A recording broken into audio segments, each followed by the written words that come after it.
As always, here to bind ourselves to God, get pleasure, God, hasten redemption, further the Rebbe's Malchus. We're going to learn, God willing, chapter 9 of the Laws of Oaths in the Rambam. And what do you call a cow with one leg? Steak. Alright, halakha aleph. Tovei edav la'edav lo edus, yisai v'nipa be'edus adon, itan l'tovei zamom matalto. Someone demands of the witnesses that they come and testify for him that so-and-so owes him some money, basically. When they suppress their testimony and they take an oath saying they don't know anything, whether they took their oath in Beis Din, or they took the oath outside of Beis Din, they would have violated the oath of testimony, because from their suppression they cost this man, and he owes them money involving movable property, not necessarily landed property. If they take, doesn't matter if the court administered the oath, the plaintiff administered the oath, and they denied it. Even though they didn't take an oath and answer amen, just the fact that they denied it, they're on the hook. Who she's being based in. If I administered the oath to them in court. So the plaintiff said all the words in an oath type of way. They didn't initiate an oath. They didn't answer amen to what he said. They just said no, that they didn't know anything. And provided that happened in the court, then they are on the hook. But if they took the oath, it doesn't. If they initiated the oath, it doesn't matter if they were in court or not in court.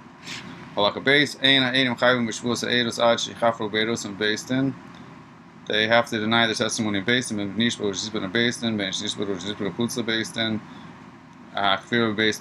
the denial has to take place in court. Wherever the oath took place is one thing, how the oath went down is another thing, but the denial has to be in court. Well, you give Nasa Avon, because the verse says, Makom Shiagid V'yoyel, has to be a place where speaking is meaningful. Hushim Lo Yagid Sham Yischayev. It's just talking about Beis Din. Gimel, Davin Be'eru She'eno Machayev Es Mama. What if it's testimony that doesn't have to do with money, or Be'eru Karkos, or testimony that has to do with land, which is also has value, or Avadim, or slaves, or Staros, or documents. Kafu Nishbu P'tunim Mishvus Eirus. In these places, if the person would deny to express the testimony under oath, they would not be obligated for violating this type of false oath. It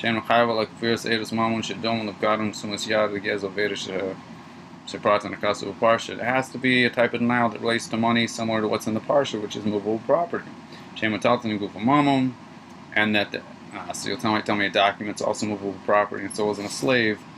A slave is scripturally compared to land, so it might as well be land halakhically if you put in your halakhic eyeballs. And a document, it represents value, but itself doesn't have more value than the paper it's written on. Its body actually has to have value. And it have to be that if they were to testify, the other guy would get the money. What if it has to do with a penalties case? When the person suppresses his testimony, it doesn't matter. He's not obligated for the decisive oaths. Because the person could always admit, he wouldn't have to pay out.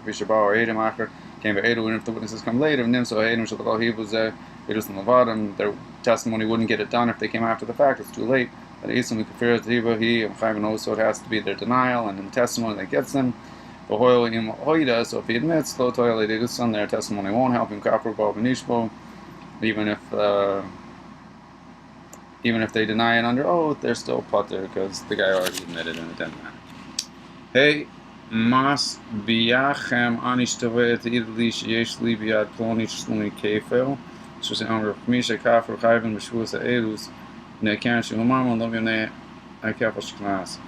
Again, if it's another type of situation that includes money and penalty, and the person denies that he is obligated this type of false, and he is saying he doesn't. This is different than yesterday. Yesterday, the guy just said it didn't happen. He said he didn't steal and check the thing, so he's obligated on the principle, but not on the extra payments. Here, this person's demanding that someone come testify that someone stole from them and checked it, or something like that, where there's both money and penalty involved. In that case, they would be obligated for violating a false testimonial style oath because there was a principal monetary payment included on that.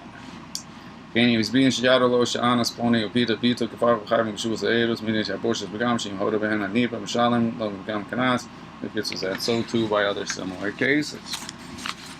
If it has money and penalty, or money and something else that wouldn't, if there's something he would be obligated for and something not, and he suppresses his testimony and denies the oath, and under oath, he would be obligated for violating this type of falsehood. Vav ein ha'edim chayim v'shvuz ha'edus ad shikafu shiva acher tevias baldin. It has to all take place after the plaintiff initiated proceedings. Asmo oy shlucho, or his proxy. Abel im kadmu nishbo kodem she's ba'im.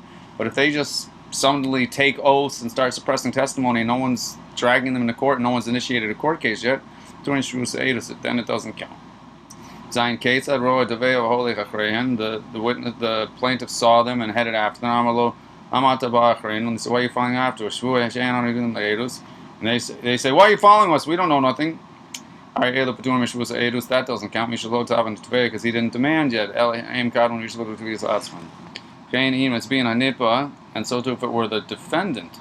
Shim Teru Lizeh Shetov Laosi Edus Tapav Teru the Leave Kafu Harley Paturin Mishvusa Edus Aj She's being a Taveh. It doesn't even matter if the defendant's initiating the proceedings. It has to be the plaintiff. It has being a Shavu Shiedu Shesh Poniat Plonimam Kafu Shem Paturin Shenza Taveh Den Atzmo. It has to be the plaintiff himself. It was just two different styles. The defendant calling them to court to actually testify against him, or calling them to court or someone calling them to testify about another matter. If the shvua comes before the testimony, hardly paturim shvua eidus doesn't matter. Shenamar shama kova alav hu eid. Shekadma eidus the shvua, the testimony comes before the shvua, or kadma shvua eidus, but not the oath for testimony. If they took the oath before they knew it, it doesn't matter. Because the verse says, "I heard the voice of an oath." He was a witness. One, he was already a witness. Yeah, well, also I just don't really understand that, because if he didn't know at the time, if he didn't know anything and he took an oath, then he was saying the true words. He didn't know anything. If he found out later, yeah, obviously he should come to court. And if he were to deny, that would be something else. But I feel like there's something I'm missing there. If he didn't know and he took an oath to the fact that he didn't know what to talk about, what's. As Kate said, must be an honest icon. She tated Lee Edos Tafo. He demands from them. Man, they said, yeah, but Yodel Edos Acher Kane. And they found out the stuff afterwards. We're talking the hybrid Kafrabo, and then they did come, and then they denied it. I guess I should have kept reading. The plaintiff gave them an oath that if they will ever know testimony about him, they'll come and testify. And they answered amen. Then they ended up knowing some testimony about him. And he brought him to court, and they suppressed it. And they would not be on the hook because the oath came before knowledge. It wasn't so hard to imagine. I couldn't think of someone administering an oath for if someone would eventually know something. I guess he knew it was going to go down. It's very interesting. He saw the future. They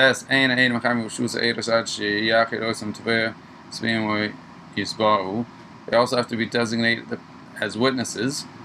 Case that I'm based in the Knesset. So let's say someone stood up in shul and he just says, someone stands up in shul and says, anybody who knows any testimony, they have to come testify. Mainly altar and there were some witnesses. There were some people who knew testimony for him there. And then they came and suppressed the testimony. They're not on the hook. When they have to be singled out themselves. You can't just address a whole crowd. But he says it a little different, that he's administering an oath to everyone who's standing here.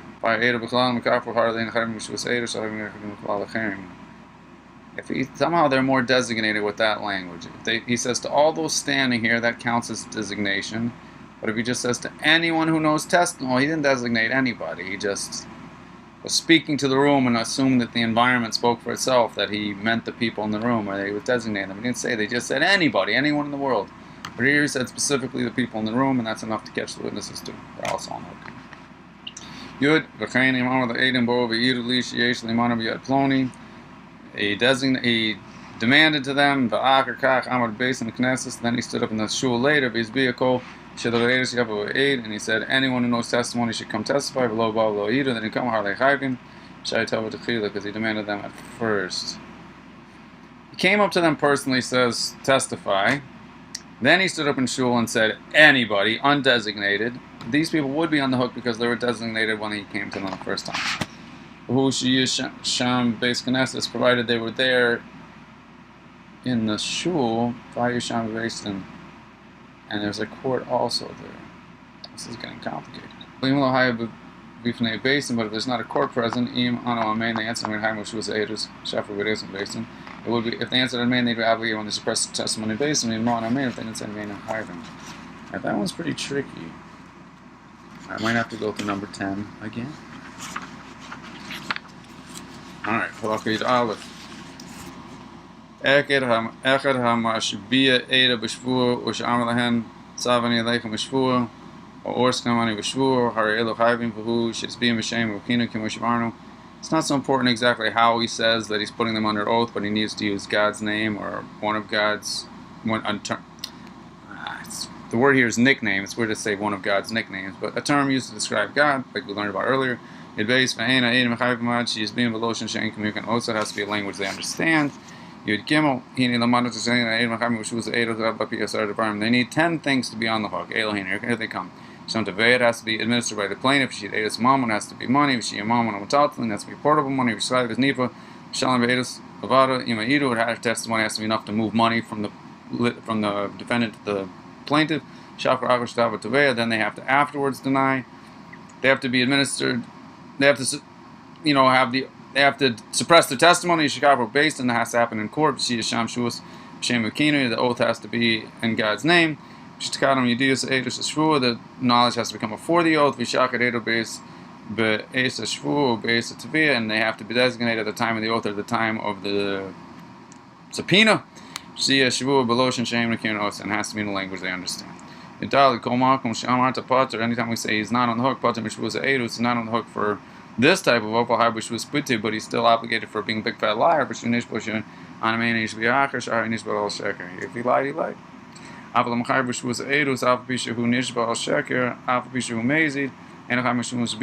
if he's obligated on the hook for the testimony style oath, he's not also obligated on the hook for the false oath.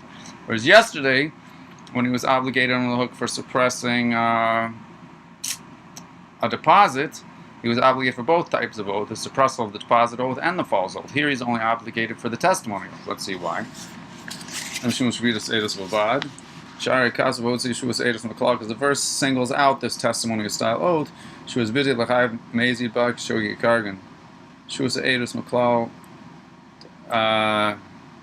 It says about this testimonial oath that whether he does it on purpose or not, he has to bring an offering. Loba Malkus, he's not going to get hitched. Nemer Lachas Mahena, because it's one of these. From the ones he has to take an oath. Meaning to check that. I thought we said yesterday both. Tezvav must be ani aleichem im lo tavu v'dei l'rish yeshli with a ploni b'karon and sumas yad gezel v'eder shavu shein ani din l'chai erus ein l'chayvim el achas. If they deny a whole bunch of stuff, he administered a big oath, and they said they don't know any of it. Then that's only one mess up. But if they specify each of his claims, they're obligated for each claim.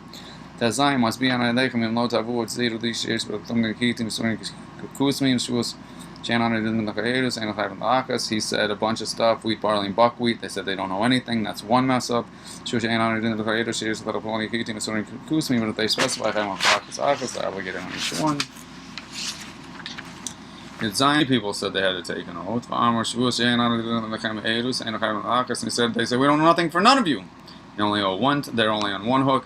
But if they deny each person individually, you have obligated for each one. Like we learned yesterday, maybe 2 days ago. Similar to what we learned earlier. We had earlier. If it's a general denial, it's one problem. If he denies each thing specifically, it's multiple problems, singular problems. And if it's multiple people, then does he address them as a group or as individuals? And within that group, do they have multiple claims? So if it was several people with each having several claims, and he denied each individual and specified each claim to each individual, it could be a whole lot of bad oaths, God forbid. But he could be having a lot of carbons and be very expensive. Or he could get beat up a lot. Either way, if there was witnesses in the morning, no one ever gets hit in corporal punishment in Torah law. That's just witnesses in the morning. Rabbi Gordon, of blessed memory, stresses that very often. He should back what's in Gukashmi, the Gulish Lamita. And trying to discuss it. And the Rebbe says we get eternal life in these bodies. We just have to see the face of Mashiach.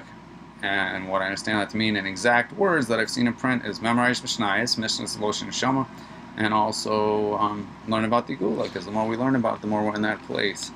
and we have more guladik eyes, and we see the world. Because in the ultimate redemption, the world's not gonna. The world will still be. The world becomes a vessel for the ultimate revelation of godliness, where it can just bear the ultimate, the infinite and the finite at the same time. And for that to happen, how do you become more infinite? It's through learning more and more about the infinite, and you have more of an infinite experience within your finite being, and eventually, you can fuse the two by reaching an essential state where infinite and finite bear the same elements. Okay, Yudches, Anish with the Shuhu Yedid of Edus. He told him to take an oath, but this guy didn't know anything. Obviously does not has a problem. It doesn't have any problems. He told the truth.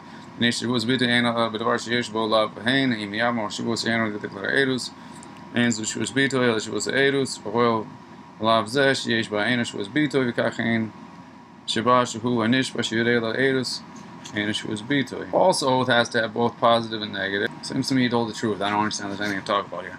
No, we're getting into this positive negative business. Shuas Bitoy has to have positive and negative.